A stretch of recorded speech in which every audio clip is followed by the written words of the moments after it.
정상의 직격 제19화 이재명 대통령 더 통큰 리더십 보여야 한다. 이재명 대통령에게는 국민과 직접 소통할 수 있는 길이 많이 열려있다. 국가와 국민 삶의 질을 결정할 명운이 걸린 사업을 위한 국민보고대회를 열기 전에 여야 의원을 함께 불러 해당 사업에 대한 사전 설명을 갖는 등 정부 정책 활동도 대담하게 개방 논의하는 자세를 정부는 보여야 한다. 최근 구 트위터 등에 올라오는 이재명 대통령의 글을 보면 이재명 대통령께서 무엇인가 쫓겨 평정심을 잃은 것 같아 우려된다. 김어준, 유시민 등 일개 언론 진행자나 한 비평가의 말에 이 대통령께서 휘둘리는 것 같은 모습을 보이는 것도 우려를 낳게 한다.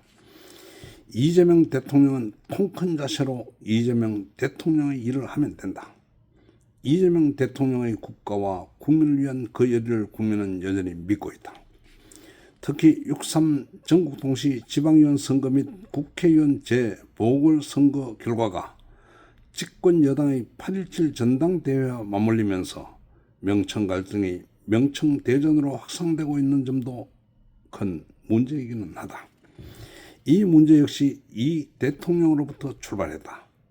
선거 이후 정청래 당 대표를 포함하여 당 지도부를 불러 선거 결과를 놓고 함께 이야기하며 향후 대책을 함께 논의하여 결론을 지었다면 현재와 달라질 수 있었다.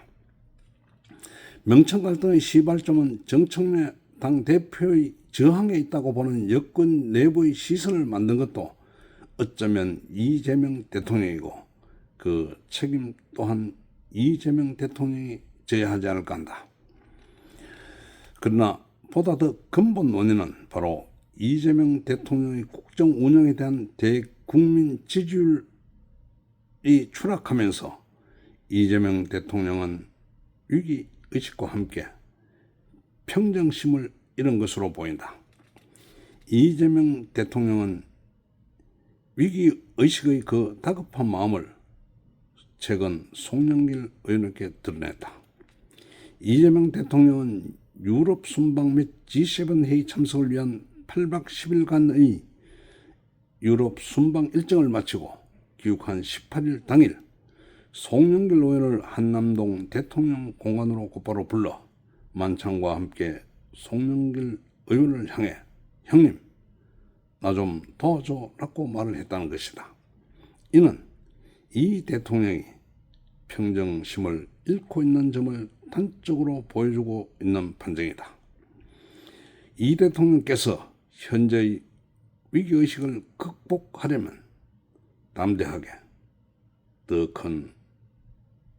통큰 정치 행보를 이어가는 일이다. 국민은 이재명 대통령의 담대한 정치 행보를 기대하고 있다. 2026년 6월 28일 정상